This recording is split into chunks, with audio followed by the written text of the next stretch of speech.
4월 4일 많은 미국인들에게 특별한 날이죠. 이날은 마틴 루터 킹 주니어 목사가 죽은 날입니다. 1968년 4월에 킹 목사가 테네시에 있는 멤피스로 갔습니다. 당시 멤피스에 있었던 그 sanitation workers, 청소 노동자들이 파업을 하고 있었어요. 열악한 근무 조건, 또 낮은 페이 이런 것들에 항의를 하면서 같이 나와서 파업을 하고 행진 같은 것을 했는데 킹 목사가 이것을 돕기 위해서 멤피스에 왔습니다. 여러분 아시겠지만 제가 테네시 출신이고 그 멤피스가 내슈빌에서 한 3시간밖에 안 걸려요. 그래서 여기 멤피스에 제가 한 두어 번 갔었고 원래 킹 목사가 묵었던 호텔이 있는데 여론이 안 좋았어요. 아니 청소 노동자들 도와주러 온 사람이 저렇게 좋은 호텔에 묵어도 되냐. 그래서 킹 목사가 그 옆에 있는 작은 이제 모텔로 로레인 모텔이라는 데로 옮겼고 4월 4일 날 그 앞에서 총에 맞아서 죽었습니다. 그 다음 날인 4월 5일이 더 중요한데 그날 이제 킹 목사님의 사모님이죠. 코레타 킹 여사가 남편이 죽은 바로 다음 날 이 멤피스에 와서 청소 노동자들하고 같이 행진을 벌였습니다. 추모하기도 힘들고 남편이 죽은 것을 애도하기도 힘든 상황이었는데 남편이 하고 싶었던 그 일을 마무리 짓기 위해서 온 거예요. 킹 목사의 마지막 사역이었던 이 청소 노동자를 지원하는 일을 같이 끝까지 했고요. 그리고 킹 목사는 죽었지만 그가 이루고자 했던 비폭력 저항 운동, 이것이 끝나지 않았음을 알리기 위해서 왔다는 거죠. 저도 이제 그 멤피스에 가봤다고 말씀드렸는데 그 흑인 친구들하고 같이 간 적이 있는데 그 친구들하고 거기 이제 그 로레인 모텔이 있고 그 앞에 휴먼 라이츠 뮤지엄이 있어요. 인권 박물관.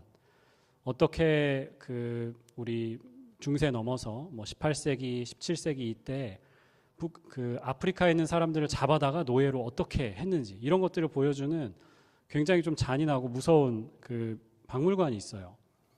휴먼 라이츠 뮤지엄이 아니라 사실은 휴먼 라이츠 바이올레이션스 뮤지엄이라고 불러야 맞을 것 같고 거기 있고 친구들하고 그 박물관에서 로레인 모텔까지 걸어가는데 제 친구들이 막 찬양을 부르면서 가더라고요. We are marching up to Zion 이러면서 몸을 흔들면서 그 로레인 모텔까지 갔던 기억이 있어요. 이 당시에 킹 목사 또 이 파업 행진들을 보면 노래를 부르고 소리도 지르고 이러면서 행진을 원래 했거든요.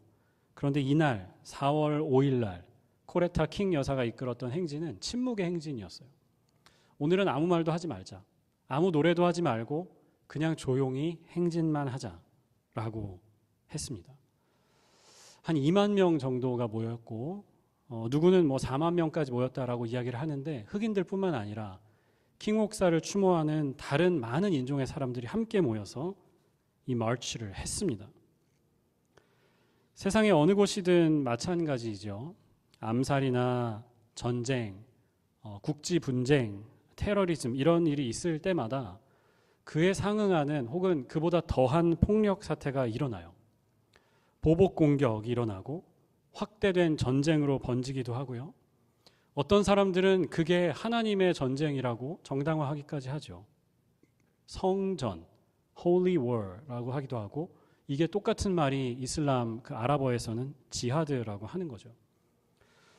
우리 어제 이청년 수련회를 잘 마쳤습니다. 어제하고 또 엊그제 금토 이틀간 진행이 됐는데 제가 물어보니까 그 마피아 게임을 안 했다고 그래요. 수련회를 갔다 온 건지 안 갔다 온 건지 제가 헷갈릴 정도이죠. 네. 마피아 게임을 하면 어떻게 되나요?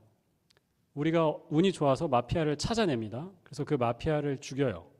그럼 그 다음날 밤에 기억하십니까, 여러분? 다 기억나시죠? 보복살인이 일어납니다.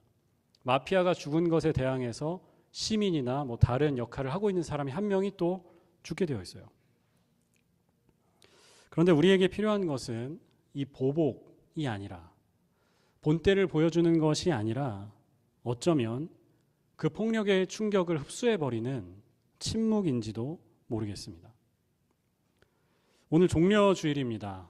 예수님의 영광스러운 예루살렘 입성을 기념하는 주일이기도 하고 예수님에 대해서 사람들이 가졌던 여러 가지 오해, 무지 이런 것들을 생각하는 날이기도 하지요. 예수님 일행이 예루살렘 근처에 오셨습니다. 누가복음 전체의 구도를 생각해 보시면 갈릴리에서 이 이야기가 시작이 되죠. 갈릴리에서 예수님이라는 분이 제자들을 모집하고 다닙니다. 그래서 처음에 어부들을 데리고 무리를 만들어요. 예수 운동이라는 것을 시작을 합니다. 그리고 9장에서부터 여행이 시작돼요. 갈릴리를 출발해서 예루살렘까지 오는 긴 여정, 이것을 이제 journey narrative, 여행 설화라고 하고, 19장에 오면 삭개오 이야기가 나오는데 거기에서 여행이 끝났다고 보는 사람들이 있어요. 여기 이제 예루살렘 근처에 온 겁니다. 감람산이라고 하는 그 산에 도착을 했고, 이제 여기 언덕을 이렇게 내려갔다가 올라가면 예루살렘이 나옵니다. 예수님께서 여기서 나귀 새끼를 타고 예루살렘으로 들어가셨고요. 그때 제자들이 예수님의 오심을 기뻐하면서 소리쳤습니다. 우리가 읽지 않았지만 38절에 이렇게 말씀했어요. 복되시다 주님의 이름으로 오시는 임금님. 하늘에는 평화, 지극히 높은 곳에서는 영광이라고 했습니다. 다른 복음서에는 호산나라는 표현이 나오죠. 주여 구원하소서라는 뜻입니다. 호산나, 지극히 높은 곳에서, 호세나 in the highest, 우리가 아까 찬양한 것처럼 이야기도 나옵니다. 그런데 제자들의 찬양을 들은 바리새인들이 예수님께 항의합니다. 멈추라는 거예요. 지금 제자들이 하는 이야기를 그만하게 하라는 겁니다. 아니, 당신이 누구길래 사람들이 이렇게 당신을 찬양하느냐. 말도 안 된다. 멈추게 하라고 한 겁니다. 그때 예수님께서 바리새인들에게 대답하시죠. 40절에 이렇게 말씀합니다. 내가 너희에게 말한다. 만일 이 사람들이 소리치지 않으면 돌들이라도 소리칠 것이다. 예수님의 대답은 이런 뜻이라고 저는 생각합니다. 그래, 내가 바로 그 사람이야. 이 성에 평화를 주기 위해서 온 하나님이야. 내가 바로 그 사람이야. 나를 통해서 천국에는 평화가, 가장 높은 곳에는 영광이 드러날 것이다. 그래서 그리스도인들은 누구인가? 찬양을 멈추지 않는 사람들입니다. 복되십니다. 주님의 이름으로 오시는 왕이시여. 예수님을 통해 천국의 평화가 가득하고 지극히 높은 곳에서 하나님의 영광이 보입니다. 이렇게 찬양하는 사람들입니다. 우리 옆에 있는 분들에게 잠깐 인사를 해볼까요? 찬양합시다. 이렇게 인사를 해주세요. 찬양합시다. 찬양을 멈추지 마십시오. 이렇게. 그런데 오늘 말씀에 이어지는 다음 이야기는 우리의 예상하고 다릅니다. 예수님은 이 성 가까이에 오셔서 그 성을 바라보시면서 우세요. 눈물을 흘리시고 우세요. 예수님이 우셨다, Jesus wept라고 되어 있고, 이게 라틴어로는 Dominus flevit이라고 한답니다. 예루살렘에 가면 이제 성지순례, 우리 언젠가는 같이 갈 수 있겠죠. 믿음으로 일단 예스를 해보고, 예루살렘 지역에 돌아봐야 하는 순례지 중에 하나가 바로 이 도미누스 플레빗이라는 교회입니다.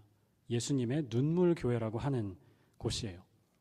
십자가 탑을 일부러 둥글게 만들었어요. 마치 예수님의 눈물 모양을 형상화해서 만든 겁니다. 눈물을 그치신 예수님께서 말씀하십니다. 42절 이렇게 말씀하시죠. 오늘 너도 평화에 이르게 하는 일을 알았더라면 좋았을 텐데. 예루살렘을 향해서 말씀하시는 거예요. 그러나 지금 너는 그 일을 보지 못하는구나. 그리고 계속해서 말씀하십니다. 그 날들이 너희에게 올 텐데 너희 원수들이 토성을 쌓고 애워싸고 포위하고 내 자녀들을 죽이고 내 안에 돌 한 개도 돌 위에 남지 않게 할 것이다. 무서운 말씀이죠. 그리고 이 말씀은 약 40년 뒤에 실제로 성취가 됩니다. 72년도 또 73년도에 이 지역에 전쟁이 났어요. 로마가 자기 가장 강한 군대를 보내서 예루살렘을 다 쓸어버립니다. 정말로 돌 위에 돌 하나도 남지 않게 성벽을 다 무너뜨리고 성전도 무너뜨리고 가루로 만드는 수준의 공격을 합니다. 뷰티 인사이드라는 영화가 있는데요. 이 영화는 철이 형제님이 저한테 소개를 해주셔가지고 제가 이제 숙제처럼 본 영화예요. 여러분들도 좋은 영화가 있으시면 저한테 추천을 해주시면 이렇게 설교에 등장하는 기쁨을 누릴 수 있습니다. 영화가 되게 특이한 영화인데 저한테는 굉장히 깊은 감동이 있었어요. 우진이라는 남자 주인공이 나오고 이수라는 여자 주인공이 나옵니다. 그리고 그 둘이 사랑에 빠져요. 영화마다 뭔가 갈등이 있습니다. 문제가 되는 상황이 있는데 이 영화에서의 갈등은 뭐냐면 이 남자의 얼굴이 계속 바뀌는 거예요. 얼굴뿐만 아니라 몸까지 다 바뀝니다. 우리가 어떤 영화를 생각할 때 그 영화의 남자 주인공은 뭐 이병헌이다, 주진모다 이렇게 하잖아요. 그런데 이 영화는 여자 주인공은 한효주가 나오고 남자 주인공은 없어요. 계속 얼굴이 바뀌고 사람이 다른 사람들로 나와요.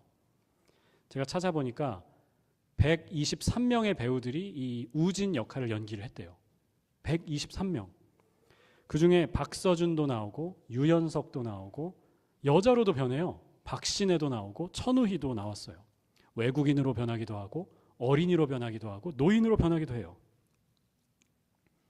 우진이 이 문제 때문에 굉장히 갈등을 합니다. 너무 힘든 거예요. 잠자고 일어나면 얼굴이 바뀝니다. 그래서 제가 정확하게인지는 모르겠지만 박서준 얼굴일 때 이 이수를 잘 이제 시작을 합니다. 박서준 얼굴일 때. 그리고 잠을 자면 변하니까 잠을 안 자요. 며칠을 버티다가 박서준 얼굴로 이제 이수라는 여자 주인공과 데이트를 하다가 앞불싸 잠이 들었어요. 그리고 완전히 다른 사람으로 변하게 돼요. 이수가 나중에 이 사실을 알게 돼요. 그리고 우진한테 이야기하죠. 너의 모습은 바뀔지라도 내가 사랑하는 것은 너의 존재다. 너의 속사람을 나는 사랑한다라고 이야기를 해요. 그런데 이야기가 흘러가면서 이 둘 사이가 점점 멀어지게 돼요. 아무리 사랑하는 마음이 있다 해도 외모가 저렇게 변하는 거를 견딜 수가 없는 거죠. 이 극 중에서 이수가 가구 공장에서 일을 하거든요. 가구를 판매하는 그 가게에서 일을 하는데 주변 사람들이 계속 수군거립니다. 아니 쟤는 어떻게 남자가 맨날 바뀌어? 사실은 한 남자인데 다른 사람들이 보기에는 사람이 바뀌니까 남자친구를 계속 바꾸는 사람으로 오해를 하는 거예요. 맨날 다른 사람이랑 팔짱을 끼고 다니고 그 다음 날에는 또 다른 사람 차가 와가지고 이수를 픽업해가고 하니까 수근수근거리고 회사에서도 문제가 돼요. 결국 이게 힘들어서 이수가 우진을 떠납니다. 오랜 시간이 흘러서 이 둘이 다시 만나고 서로 사랑을 고백하고 이제 영화가 끝나요. 그때 이수가 우진에게 다시 이야기를 해요. 아마 외국인 얼굴이었던 걸로 제가 기억을 해요. 마지막에 나오는 그 장면이 나는 내 모습이 아니라 외형이 아니라 너를 사랑하는 거다. 겉모습은 바뀌어도 그 갈등은 해결되지 않은 채로 남지만 이수는 우진의 속사람을 선택하고 끝납니다. 그래서 영화 제목이 뷰티 인사이드예요. 진짜 뷰티는 사람의 내면에 있다는 거죠. 겉모습만 중요하게 생각하고 겉모습만 보고 차별하고 선택하는 그런 세상이 아니라 내면의 아름다움을 가꾸자 이런 얘기를 하고 싶은 거겠죠. 그런데 우연치고는 참 이상하게 박서준이 나올 때마다 이수의 표정이 막 변해요. 오늘 말씀으로 돌아오면 본문에 나타난 상황은 사실은 간단합니다. 예수님이라는 분이 감람산에서부터 나귀를 타고 예루살렘으로 들어오셨다. 이게 끝이에요. 그런데 사람들은 이 상황을 보면서 각자의 뷰티 인사이드를 찍고 있어요. 나는 박신혜 버전이 좋아. 나는 박서준일 때가 좋아. 아니야, 나는 김주혁이 최고라고 생각해. 라고 하는 거죠. 예수님은 나귀 새끼를 타고 평화의 왕으로 오셨습니다. 탱크를 몰고 오지 않으셨어요. 칼을 차고 창을 들고 오지 않으셨고 나귀 새끼, 전쟁에 쓰는 동물이 아니죠. 농사 짓는 데 쓰는 거예요. 짐을 옮기고 우리가 일상생활을 하는 데 쓰는 겁니다. 그 나귀를 타고 들어오셨는데 사람들은 마음대로 예수님을 해석하는 겁니다. 세 가지 정도의 부류가 있었습니다. 첫 번째 부류, 제자들은 예수님이 하나님의 아들이시라고 믿었어요. 이 상황을 통해서 제자들이 원하는 게 뭐였을까? 아마 자기를 드러내는 거였을 것 같아요. 자, 이분이 메시아이십니다. 이분이 약속된 그분입니다.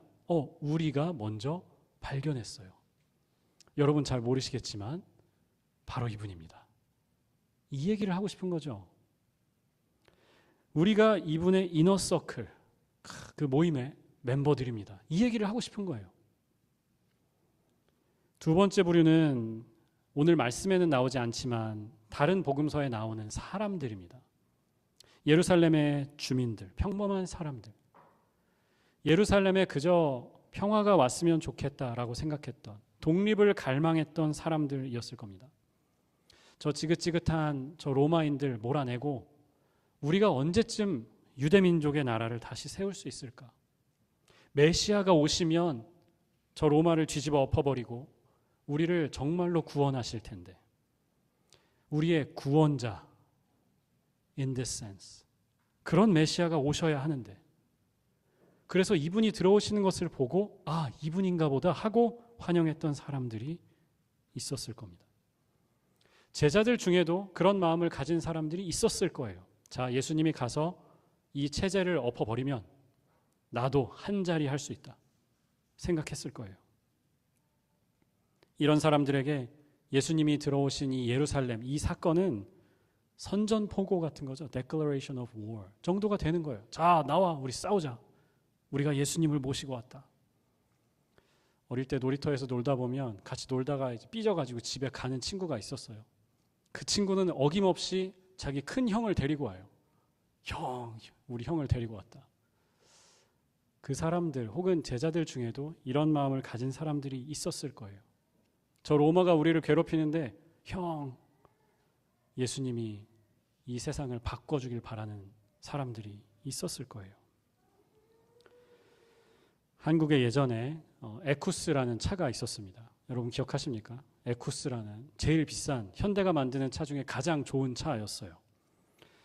현대가 요즘에 이제 제네시스를 만들었잖아요. 렉서스 그의 버금가는 제네시스 라인을 만들었는데, 예전에는 그 그랜저, 그 각진 거 있죠. 둥글둥글한 거 말고, 요즘에 나오는 그 스포티한 거 말고 이렇게 탁 그 깍두기처럼 생긴 그랜저가 있었고, 그 다음 시대에는 다이너스티라는 차가 있었어요.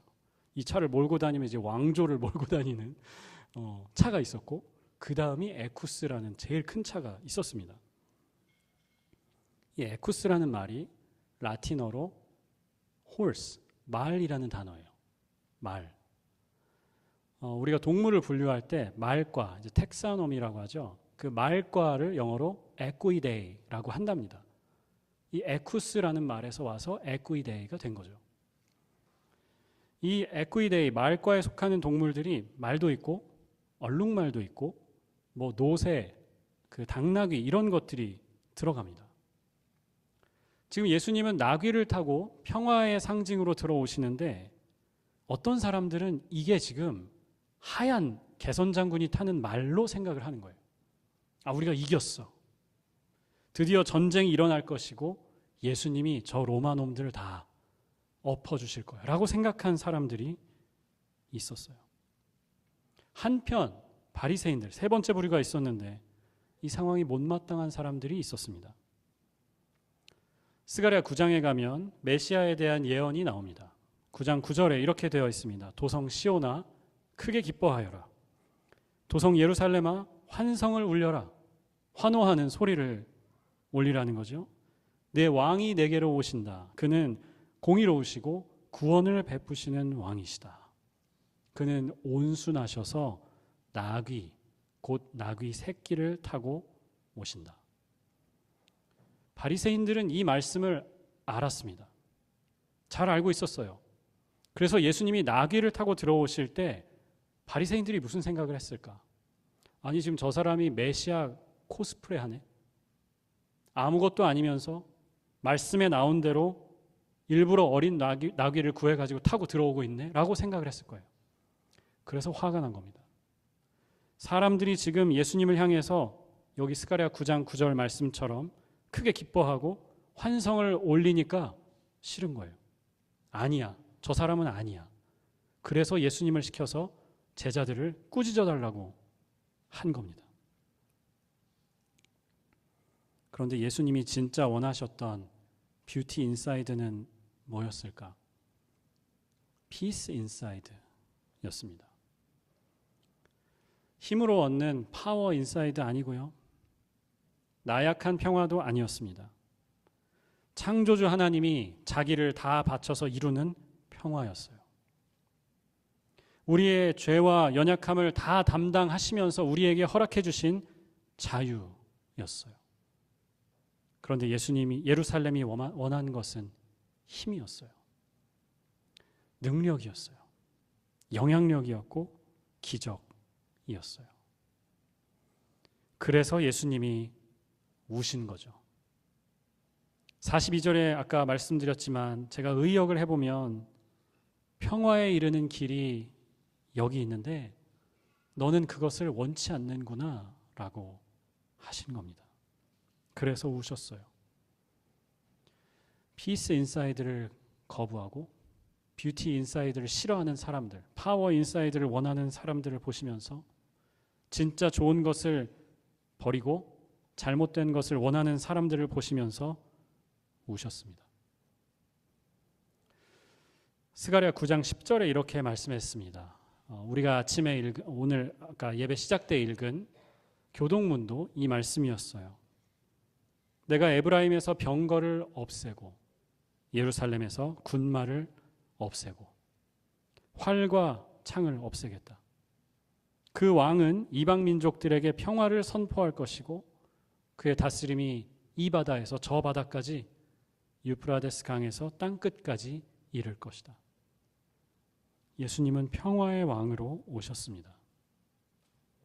서로 싸울 필요가 없는 세상을 만드시기 위해서. 그리고 그것을 십자가에서 증명하셨어요. 전능하신 하나님이, 가장 강하신 하나님이 모든 것을 포기하신 모습에서 보여주셨어요. 평화가 바로 여기에 있다는 거죠. 평화를 이루는 것은 절대 권력이 아니고 절대 순종이라는 것을 보여주기 위해서 오셨어요. 오늘 말씀 제목을 찬양을 멈추지 말라 이렇게 정했습니다. 그런데 꼭 찬양이 우리가 생각하는 그 음악뿐만이 아닙니다. 영어로도 worship이라고 하면 어떤 사람들은 우리가 하고 있는 이 예배를 생각하고요. 또 다른 사람들은 예배 안에 그 찬양을 하는 음악 파트만 생각하기도 합니다. 그런데 저는 더 이 예배, 찬양이라는 단어를 확장하고 싶습니다. 우리의 삶의 모든 부분이 하나님을 향한 예배가 되어야죠. 하나님을 향한 찬양이 되어야 하죠. 제가 어제 운전을 하면서 다른 차들을 또 보면서 제 마음에 있었던 평안과 기쁨이 날아가는 것을 보았습니다. 그 픽업 트럭 왜 그러는 걸까요? 도대체 픽업 트럭들 그것만 타면은 뭔가 사람들이 달라지는 것 같아요. 왜 그러는 걸까? 저는 열심히 가고 있는데 막 빵빵하면서 붕 이렇게 추월해서 가고 위험하게 껴들고 그때 제가 분명히 아침에 기도하고 또 찬양하면서 시작을 했는데 그 기도와 찬양이 어디 가고 제가 그런 기도가 나왔어요. 하나님 저놈을 꼭 기억해 주십시오. Don't forget that. 저 사람의 죄를 예수님은 거꾸로 하셨죠.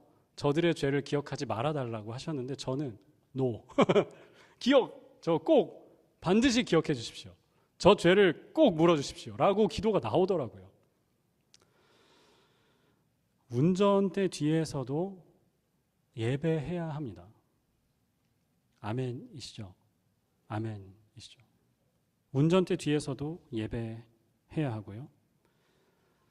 우리가 다른 사람의 이야기를 들을 때 특별히 의견이 다른 사람, 나하고 생각이 다른 사람 이야기를 들을 때 듣질 않죠. 내가 이 말을 어떻게 반박을 해야 할까? 어떻게 그 말을 뒤집어야 할까라는 생각을 하고 있거든요. 듣지 않고 있어요. 심리학자들이 그러는데 이 뇌는 두 가지를 다 못한답니다. 상대방의 말을 공감하고 경청하는 것하고 어떤 말로 대답을 해야 할까 논리적으로 생각하는 두 가지가 한꺼번에 안 된대요. 인간은. 예배 시간에 우리가 아멘 하는 것처럼 의견이 다른 사람의 말을 들으면서 아멘이라고 할 수 있으면 얼마나 좋을까? 그럴 수 있으면 얼마나 좋을까? 그게 바로 평화의 찬양이겠죠. 찬양팀이 음을 틀려도 은혜롭고요. 친교에 내가 못 먹는 게 나와도 은혜롭습니다. 그런 것들의 평화를 뺏기지 말고 참고 충격을 흡수하고 분쟁이 있는 자리에 가서 우리가 그 갈등을 흡수하는 사람이 될 수 있다면 저는 그게 하나님이 가장 기뻐하시는 평화의 찬양이 될 줄을 믿습니다. 마태복음 5장에도 말씀하셨어요. 평화를 이루는 사람은 복이 있다. Blessed are the peacemakers. 하나님이 그들을 자기의 자녀라고 부르실 것이다. 굉장한 번역 아닙니까? 이 세 번역 굉장한 번역이에요. For they are called the children of God. 이게 원문인데 이것을 하나님이 그들을 자기의 자녀라고 부르실 것이다 라고 번역을 했어요. 평화를 이루는 삶, 우리가 주님께 드릴 수 있는 가장 강력한 찬양인 줄을 믿습니다. 이번 고난 주간 특별히 참고 인내하고 여러 부딪히는 소리들을 우리가 그저 흡수하고 침묵하고 그런 찬양으로 주님을 기쁘시게 하는 우리가 되기를 소망합니다. 기도하겠습니다.